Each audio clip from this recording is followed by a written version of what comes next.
નમસ્કાર દર્શક મિત્રો, આપ જોઈ રહ્યા છો ન્યૂઝ સ્નેપ અને હું છું મેઘા અગ્રાવત। જોઈએ આજના સમાચાર વિગતવાર। બનાસકાંઠા જિલ્લાના વાવ થરાદ વિસ્તારમાં ગૌ સંરક્ષણને લઈને ગૌ ભક્તો અને સંત સમાજ દ્વારા વિશાળ રેલીનું આયોજન કરવામાં આવ્યું। થરાદ બજારમાં હનુમાન ચોકડીથી શરૂ થયેલી રામધૂન યાત્રા દરમિયાન ગૌ હત્યા પર પ્રતિબંધ, કતલખાના બંધ કરો અને ગૌ માતાને રાષ્ટ્રમાતાનો દરજ્જો આપવાની માંગ સાથે ઉગ્ર નારેબાજી કરવામાં આવી। ત્યારબાદ જિલ્લા કલેક્ટરને આવેદનપત્ર પર સુપરત કરવામાં આવ્યું।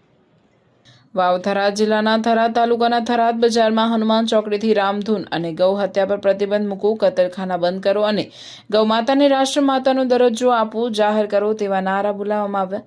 જિલ્લા કલેક્ટર ઓફિસ જઈને કલેક્ટર સાહેબને આવેદનપત્ર આપવામાં આવ્યું હતું। તેમાં બહોળી સંખ્યામાં સંતો, મહંતો, ગૌ ભક્તો હાજર રહ્યા હતા।